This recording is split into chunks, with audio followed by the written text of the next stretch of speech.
Americans are realizing that some of our unsung heroes in this COVID-19 crisis are the workers in our food industry, from farmers to grocery workers to restaurant chefs and servers.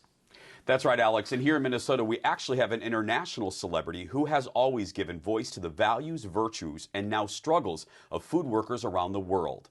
James Beard Award-winning TV personality, chef, and social justice advocate, Chef Andrew Zimmern. To me, the restaurant industry has always been a collection of first responders. We saw it during 9/11, we saw it during Katrina, and we're seeing it again now in response to the COVID-19 crisis. One of the best examples of this locally is what's going on with a group that's calling themselves Minnesota Central Kitchen, a group of restaurants and caterers along with providers like Second Harvest Heartland and Loaves and Fishes, who have teamed together to provide meals to those who would otherwise go hungry.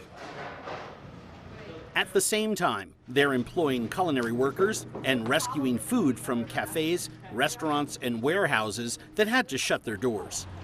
My friends at Chowgirl's Killer Catering are a big part of making this happen, turning their Minneapolis kitchen into a hub of life-saving cooking activity. There's food to be saved, there's food to be donated, there's food to be made. And demand has only risen.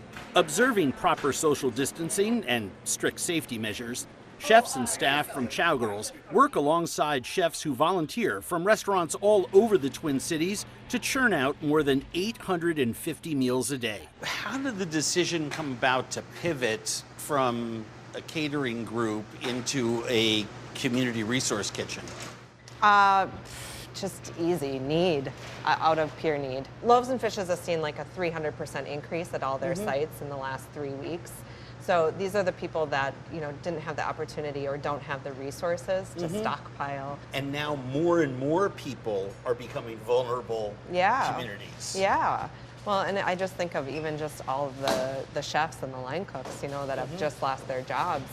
Chefs in this kitchen face a different, more empowering challenge, never knowing exactly what foods will be donated that day. It's almost like you're running a food game show. It's Iron Chef every day. Yeah. Every single. Whatever comes in the door. We have to figure out what to do with it. Right. And how to make it, edible, palatable, high in protein, balanced, delicious. I think everybody that prepares your food and feeds each other is getting a little more recognition as people are realizing that it's a service that's been taken for granted. It turns your job from something that you just do every day into something that's actually spiritually satisfying. I smell roasted chicken. Yeah, we are definitely roasting off a lot of chickens. I think we had like 30,000 pounds, some ridiculous number that you can't even wrap your head around. Yeah. So right now we're roasting them off.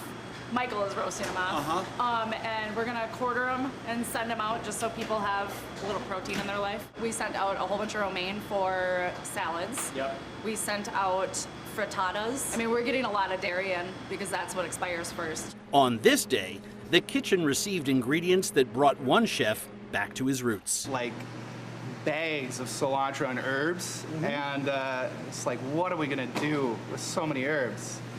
And being Iranian, it's like we cook with a lot of herbs. He's whipping up gourmet sabzi, a Persian herb, lentil, and beef stew. But I just call it, beef and greens stew. It's beautiful and acidic. That's just delicious. That's a lot more nutritious and a lot more balanced than most foods Americans are eating. We don't have a healthy diet in this country. This may be the reset we need. What gets you coming to work every day in this environment?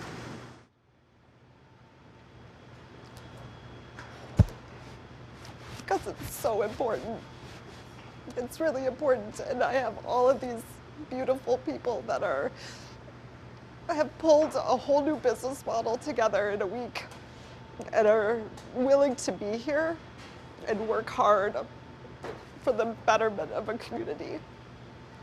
This is clearly a time when, once again, the food community is rising up to help their friends and neighbors, turning their aprons around into capes. And the world is seeing that this is their superpower.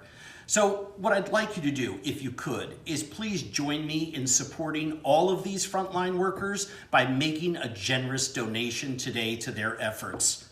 Shine on, Minnesota, and keep feeding everyone, because at the end of the day, that's what we're here on planet Earth for, to take care of our fellow human beings.